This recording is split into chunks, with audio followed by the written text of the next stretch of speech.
बल्कि वर्तमान समय में कुल कितने प्राथमिकियां हुई हैं, कितनी गिरफ्तारियां हैं? कल दोपहर बाद से स्थितियां पूर्ण रूप से सामान्य हैं और कोई समस्या नहीं है।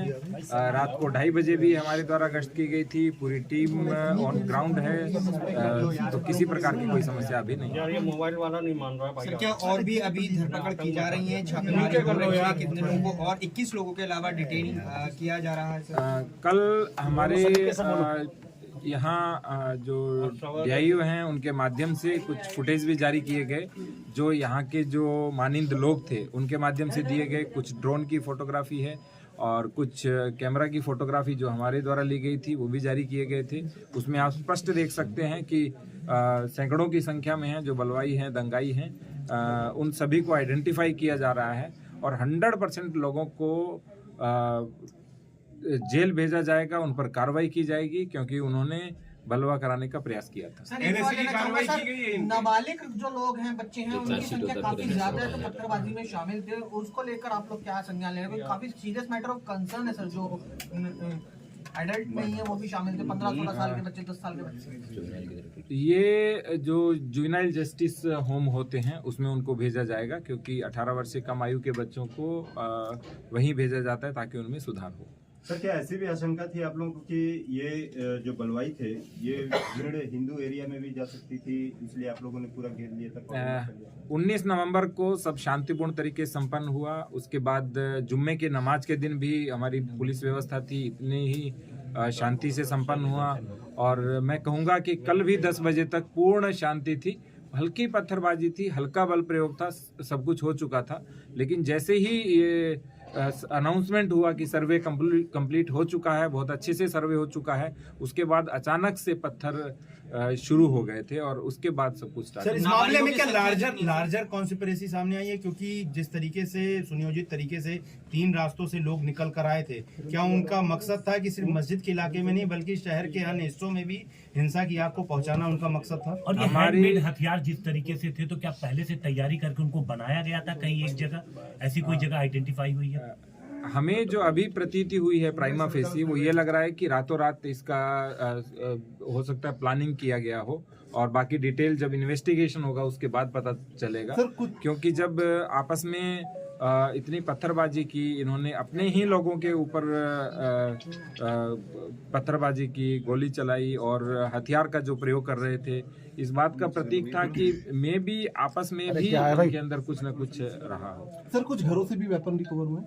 घरों से भी कुछ वेपन रिकवर हुए हैं और वो सारा रिपोर्ट के अंदर है, वो आपको मिल जाएगा तो पता लगेगा। सर, एक सवाल बाहरी लोग भी थे क्या? कुछ इस तरह के क्लू मिले कि बाहर से बड़ी संख्या में लोग आए थे?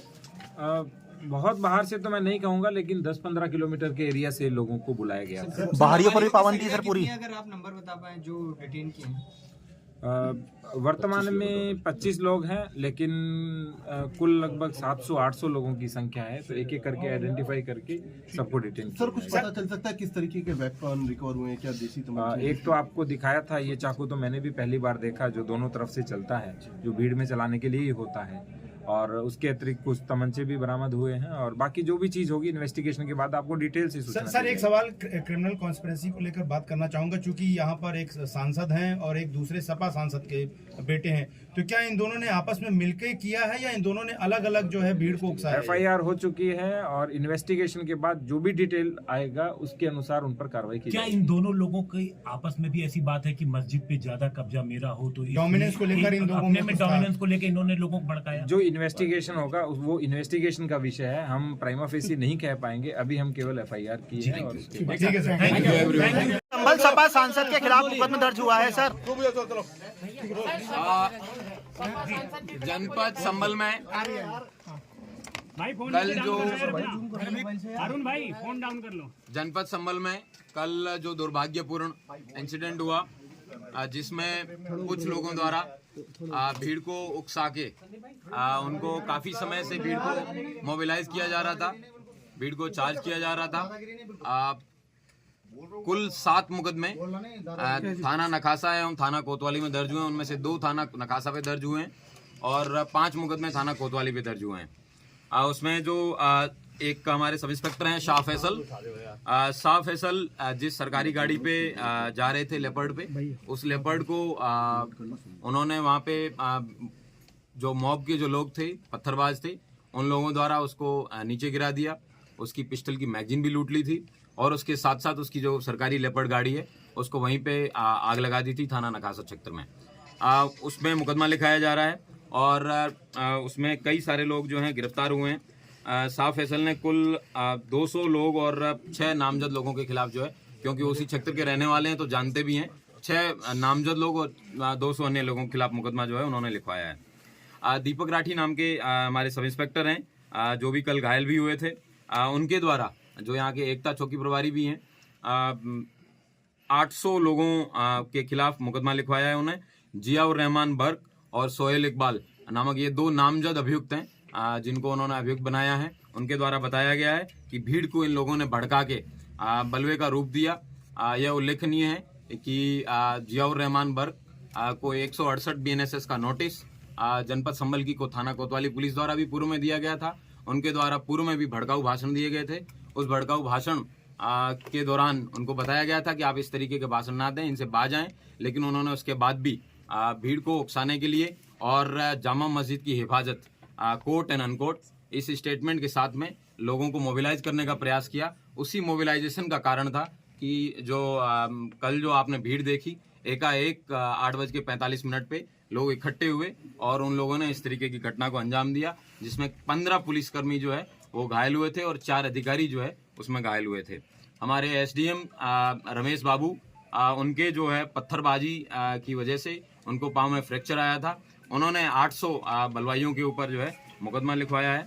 CO संभल, उनके द्वारा उनके पाँव में गोली भी लगी थी। उनको DM महोदय द्वारा एक कमेटी, जिसमें SDM संभल, EO संभल, CO संभल, इन तीनों लोगों की कमेटी बनाई गई थी।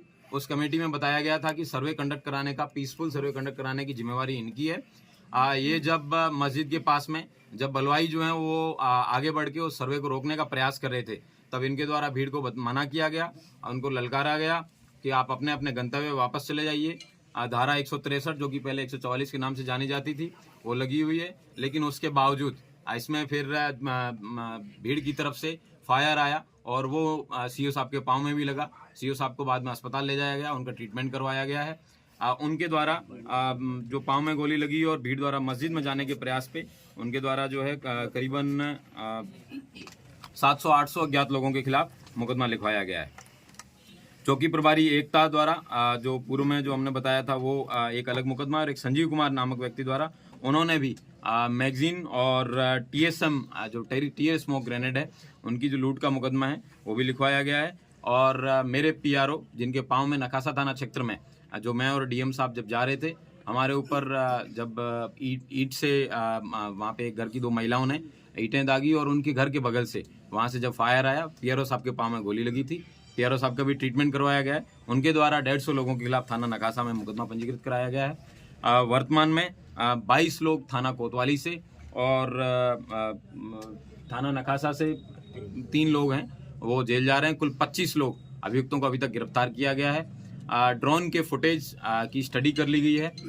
उनके छोटे छोटे पासपोर्ट साइज फोटोज बनवाए जा रहे हैं और उनको सर्कुलेट किया जाएगा, और जो लोग उनको बताएंगे उनको उचित इनाम भी दिया जाएगा, जो इन लोगों के बारे में सूचना देंगे कि ये दंगाई और बलवाई कौन थे।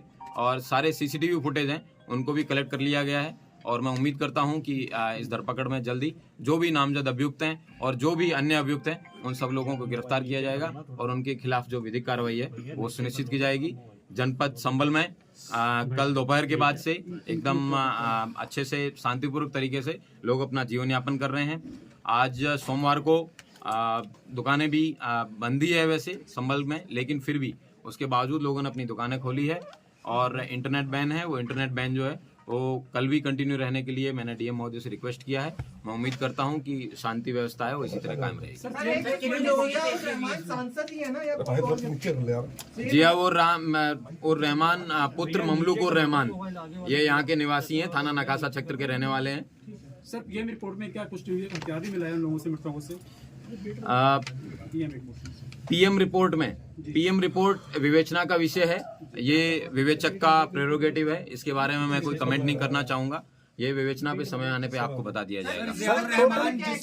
सर टोटल कितने सर मुकदमा में टोटल कितने नामजद हैं और कितने अज्ञात हैं? कल जब फोरेंसिक टीम द्वारा मौके पे कल देर रात्रि जब सब लोग चले गए थे, इस तरीके के वेपन उनके वहां से घटनास्थल पे जहाँ पे कई सारे चप्पल जूते पड़े थे उनके बीच में ये भी बरामद हुए हैं कि आप भीड़ के जो बलवाई थे, पत्थरबाज थे, उनका क्या मकसद था, उनका क्या उद्देश्य था।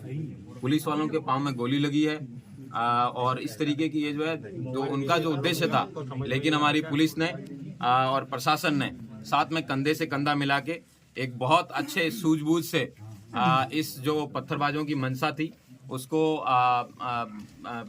कंप्लीट नहीं होने दिया। उनकी इच्छानुसार उन्होंने सर्वे को रोकने का भरपूर प्रयास किया। सर्वे शांतिपूर्ण कंप्लीट हुआ, जो कि माननीय न्यायालय के आदेश के अनुसार हो रहा था, और मैं उम्मीद करता हूं कि आगे भी है शांति व्यवस्था कायम रहेगी और सभी पत्थरबाजों को आइडेंटिफाई किया जाएगा और जितने भी लोगों के खिलाफ मुकदमा लिखा गया है उन सब लोगों को गिरफ्तार करके जेल भेजा जाएगा। सर कुल टोटल कितने नामजद कितने और अज्ञात कितने सर टोटल सर? कई जगह 700, कई जगह 800, जितने भी बलवाई हैं, दंगाई हैं, उन सबको पहचान में लाया जाएगा और उन सबको गिरफ्तार करके सर अब तक मौतों का आंकड़ा मौत बर्क का आपने नामजद, ये कल की हिंसा में उनका नाम आया पूर्व में दिए गए बयान पर, क्योंकि कल वो बैंगलोर में थे जो सांसद है। किसी भी व्यक्ति का किसी भी जगह पे होने से उसका कोई उद्देश्य नहीं होता है। उनके द्वारा जो दिए गए पूर्व में दिए गए बयान थे और 168 BNS का उनको BNSS का नोटिस उनको भी तामील कराया गया था। उनके पिताजी को जो ममलूक उर रहमान है उनको 10 लाख के मुचलके से पाबंद भी करवाया गया था। इस तरीके के इन लोगों के द्वारा बार बार समय समय पर बयानबाजी की जा रही थी, जिससे लोगों को है समय समय पर भड़काया जा रहा था। टोटल कितनी मौतें हुई हैं सर अब तक? अभी तक वर्तमान में 3 जो है लोगों की डेथ की पुष्टि हुई है। उन लोगों के जो दफन है उनकी कर दिया गया है और बाकी जो सूचना समय पे मिलती रहेगी बताते रहेंगे। एक व्यक्ति की डेथ रिपोर्ट हुई है मुरादाबाद में, लेकिन पोस्टमार्टम के बाद में पता चलेगा कि वो जनपद संभल में किस कारण से उस व्यक्ति की डेथ हुई है।